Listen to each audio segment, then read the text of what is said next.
small town in Texas is pushing for change after Botox administered in the back room of a store led to a medical emergency. This week on Inside the Investigations, KXAN investigator Arzo Dost and investigative producer Dalton Huey break down how Texas's cosmetic industry is largely unregulated. Good afternoon, everybody, and thanks for joining us here on KXAN Live. I'm Will Dupree, coming to you from the KXAN Live studio for this week's edition of Inside the Investigations.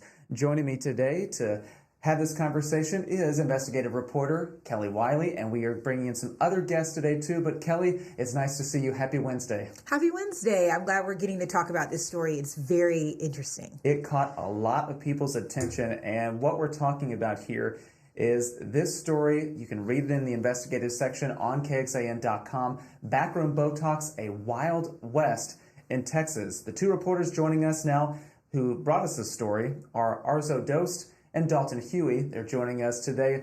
Guys, thanks so much for being here. We appreciate it. Hi, thanks for having us. Happy to be here.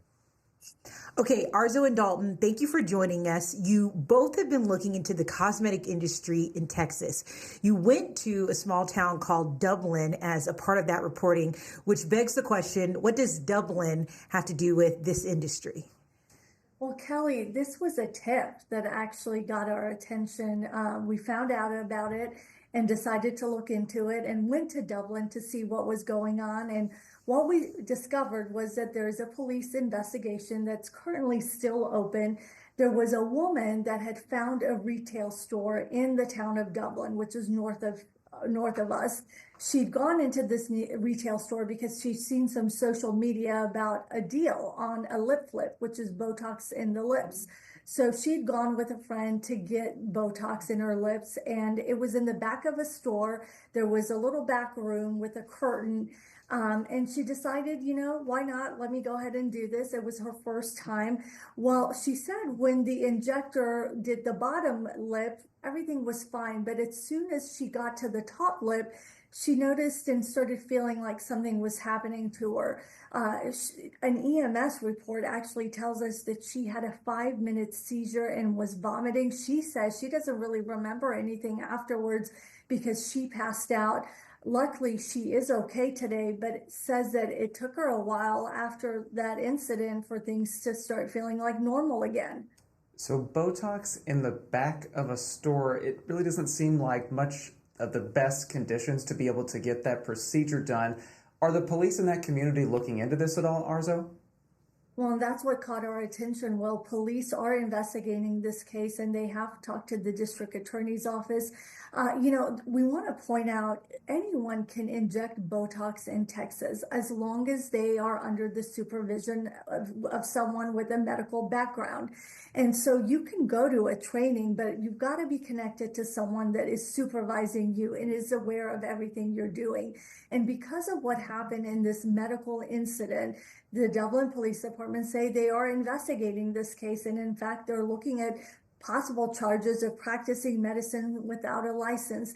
They said those charges could come down any week now, but they're having active discussions with their district attorney about how to pursue all of this and what will be next. And I also want to point out that Dalton and I, we went to, with our photographer, Chris, we went to Dublin several times and we wanted to talk to the injector to learn more about her training and to learn more about what happened that summer day. This was last summer, but she did not want to talk to us and referred us to an attorney who deals in, response to her business dealings. And they ultimately told us they have no comment. Very interesting. So it sounds like the police think this is a problem. They think what's happened is unsafe and that at the minimum there needs to be stronger regulations. But what does the oversight in this industry look like currently?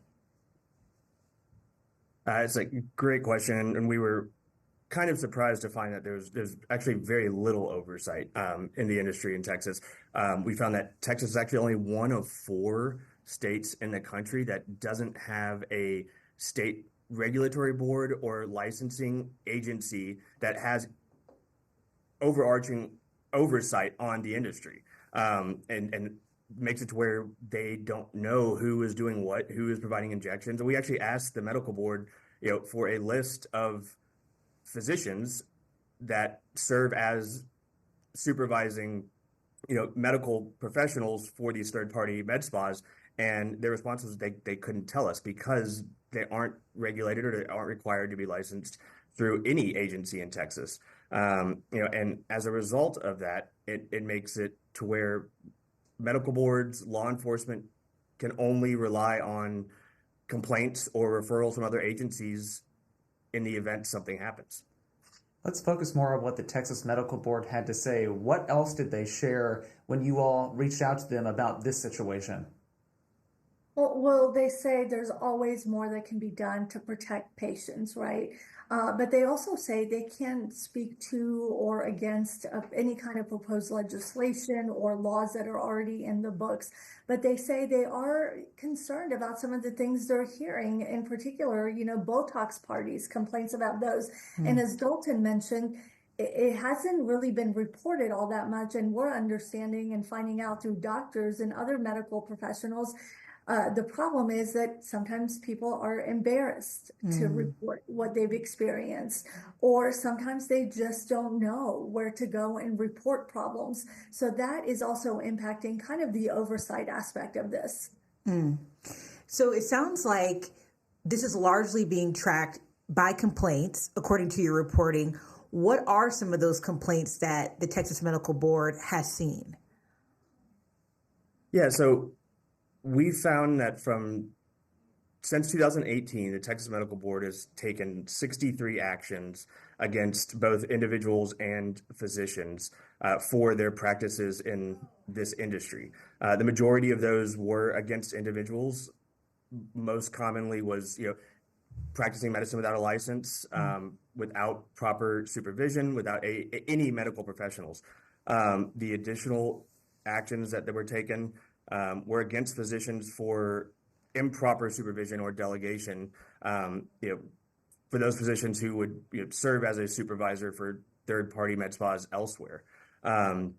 Usually, it's a cease and desist order filed against the individuals, and it's a disciplinary action against a physician, which normally brings a couple $1,000 fine, requirement of training, and then license is reinstated and they're practicing again.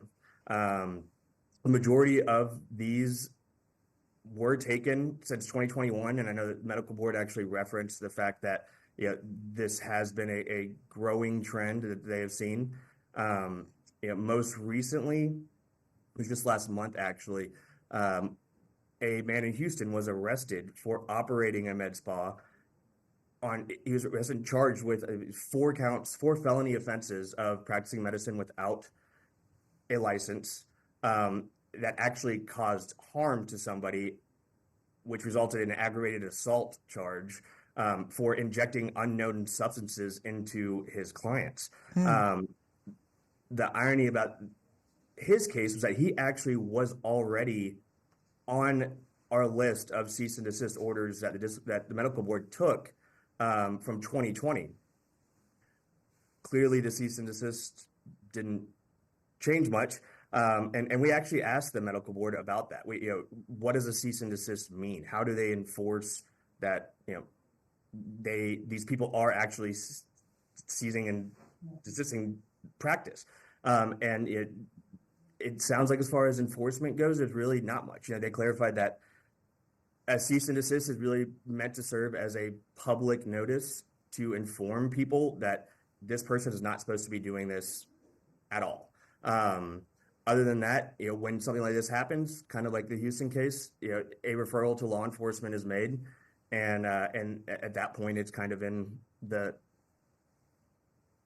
that agency's hands, whether or not they decide to pursue criminal charges or not. And looking forward, is this at all on lawmakers' radars to potentially bring any kinds of changes? What did your reporting find out about that? Well, what we discovered was that the last session, actually, Senator Charles Schwartner had filed an oversight bill that would have kind of given more regulations and oversight to the industry, but it didn't pass. And so we talked to him, and he said he's going to be refiling again this next session, and that he may be making some changes to make the bill stronger.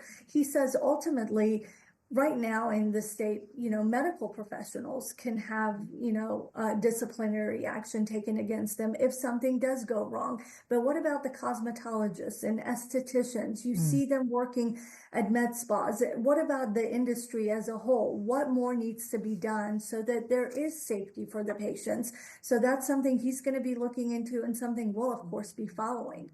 I know so many people have their ears perked up as you talk about that, because you hit the nail on the head when you talk about cosmetologists, estheticians, people we see on a lot more regular basis than we would someone doing an invasive surgery. So glad to hear you guys are following up on this and asking questions so that people can get these procedures in peace and not have to be worried about who's doing it for them.